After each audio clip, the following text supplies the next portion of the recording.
An excerpt from Tinker's Sea by Stephen B. Pearl.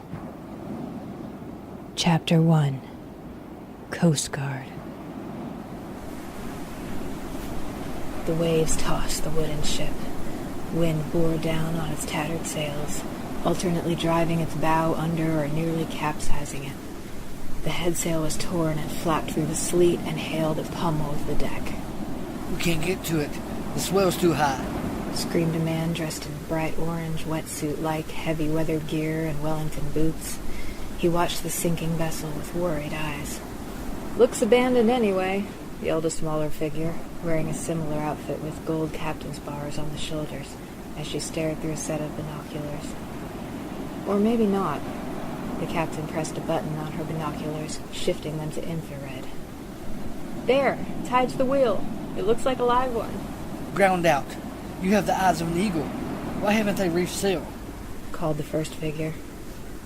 "Don't know, Bill." "Helm, cut a course. 30 degrees port, 3 degrees ahead," ordered the captain into a microphone on her collar.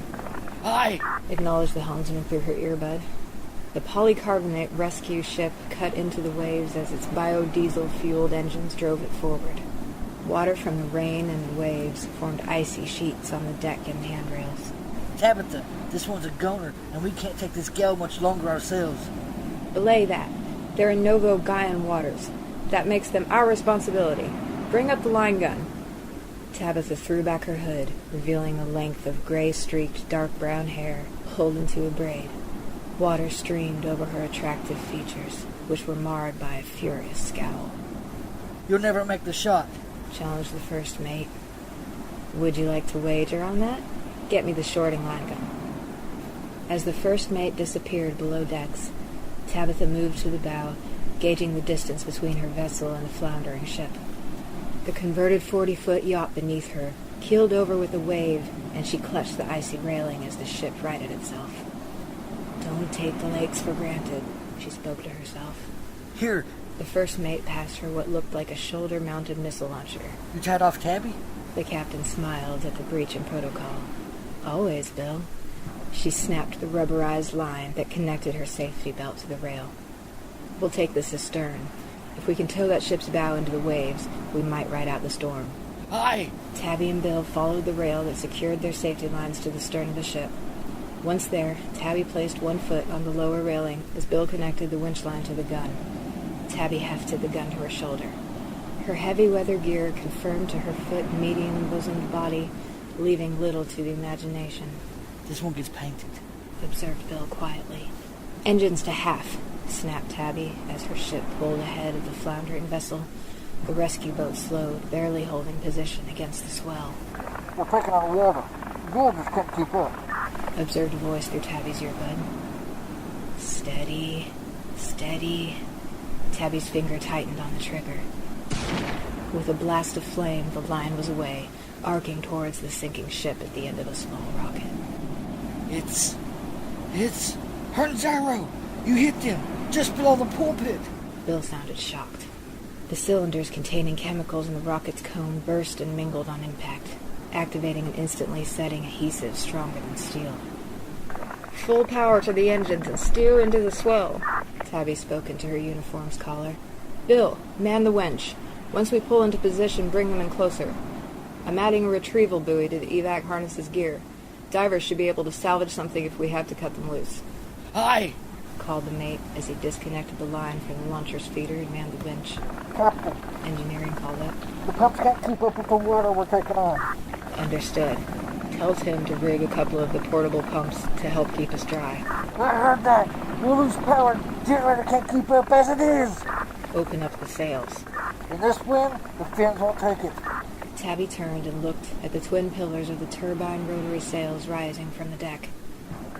"They'll hold." Only Bill, who was coming on deck, could see how his captain crossed her fingers. "I have the evac rig." Bill pulled a motorized chair with a scuba rig attached to it onto the icy deck. "Send me over. I'll get them in the inflatable, then haul the lot of us back," said Tabby. "Captain, I should—" "That's an order. A girl has to have some fun." Tabitha pulled an equipment vest off the back of the chair and put it on. Gritting his teeth, Bill sealed the clamps holding the unit to the line and helped Tabby attach herself to the seat. You'll have to hurry. I don't think that lock can stay up much longer, observed Bill. Slapping the supply pack at the chair's base, Tabby smiled and said, "Long enough," before pulling the scuba mask over her face and filling her mouth with the regulator. The chair lurched forward, following the safety line which was held taut by her ship's constant movement away from the stricken vessel. Tabby found herself alternating between being submerged and above water as waves crashed around her, tossing her from side to side. For a moment she found herself upside down. Minutes after leaving her ship, she was facing the bow of the wooden vessel. What a ride! She clipped a line to the ship's railing, then released her safety harness and scrambled onto the deck. A second later, she'd grabbed the equipment pack's snag line and clipped it to the railing, then hauled the pack up after her. Following the railing, she struggled over the pitching deck to the ship's wheel. A male youth in heavy wool clothing, soaked to the skin, fought to hold the wheel steady. "I'm Captain Drevensky, Novo Guy and Coastguard. How many aboard?" yelled Tabby. 6. The rest are sick. I'm... The young man was silenced by dry heaves. Tabby moved to steady the wheel until he recovered. "Why haven't you refed sail?" she yelled. "The storm came up too fast, and I don't know how." The youth's voice cracked as he was speaking, and Tabby revised her estimate of his age downward. "We need to dump your sails before they pull you over." "How?" "I'll blow your masts." "Shorting! The captain will kill me if I let you do that." "Better him than the storm." Tabby left the open bridge and fought through the driving sleet to the base of the main mast. Opening a pocket on her vest, she took out what looked like a piece of modeling clay and pressed it against the wooden pole. Taking a detonator from another pocket, she pressed it into the clay, and then tied a strip of high tensile strength polymer fabric around the charge, ensuring the energy would be directed into the wood. That done, she scrambled to the second mast, repeating her actions, then the base of the forespar. Seconds passed as she positioned herself by the port rigging lines. Gauging the wind, she took a remote control from another pocket and pressed a thumb-sized button on it. There was a sound like thunder, and the mast shattered, toppling into the lake, dragging the ship dangerously to starboard. Taking a knife from a hip sheath, she slashed the first set of hemp ropes, binding the fallen rigging to the port deck. Following the line of the safety rail, she reached the second set of lines and cut them. The mast twisted, then fell into the water on the starboard side. The ship dragged to starboard and shuddered as a mass of its own rigging slammed into its side. Racing, Tabby made her way to starboard, cutting lines as she went until the mast fell completely away. The ship stopped lurching and tipping as the effects of the wind were reduced. Now the pump can do some good. Moving hand over hand, she followed the rail back to the bow where she opened the emergency kit and pulled out a cube-shaped device 1/2 meter to a side.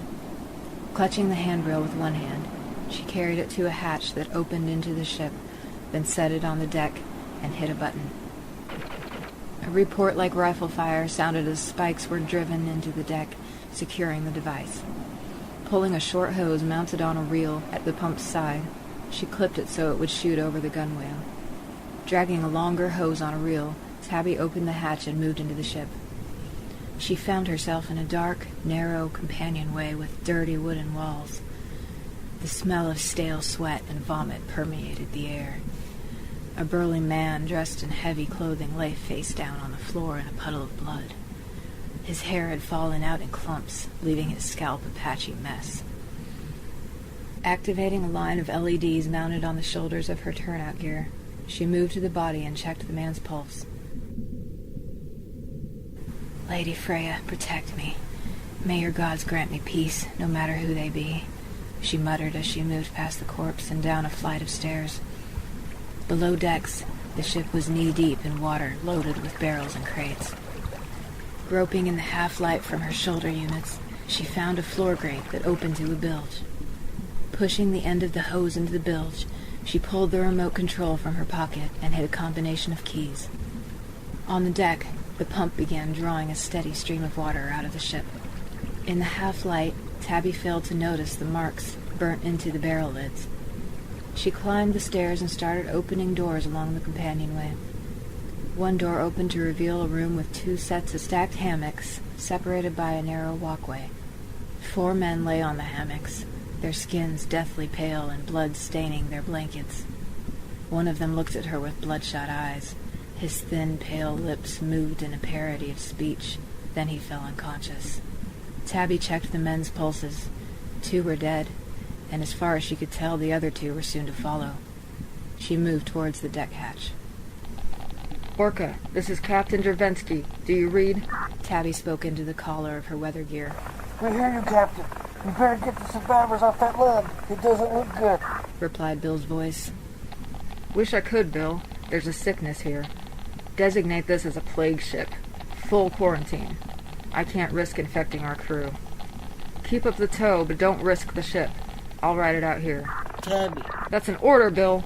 Get us to Hope Island Quarantine Port if you can. If you can't, tell Sarah her mom loves her.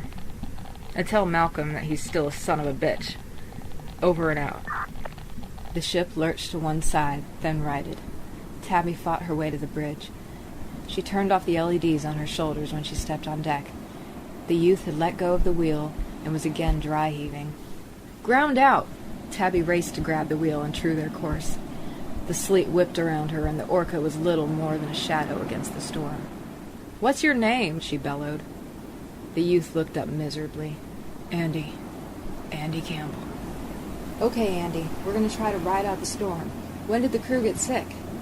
2 days ago. Cook was feeling queasy when he sacked out, but everyone else was fine. The next morning, I was the only one who wasn't puking for a change. I didn't know what to do. The captain told me to steer east-southeast and keep going till I hit Nova Gaia. Said Brightland healers could fix anything, and they'd help us for our cargo. I did my best, but I wasn't sure where we were going, and then the storm hit, and... Relax, you're in Nova Gaia. I'm here now. Do you know where your bilge pump is? Yeah, it was my job to pump out the bilge. Go to it and start pumping. The unit I put in will be overwhelmed by all this. Just keep pumping as fast as you can until I tell you to stop. Okay. Andy stood, unclipped his line, and lurched as the ship tipped to starboard. Tabby grabbed him and held him as the deck righted itself. Ground out! Never unclip a line until another one is secured. Always tie yourself off, she snapped. Now go, and stay alive long enough to get there.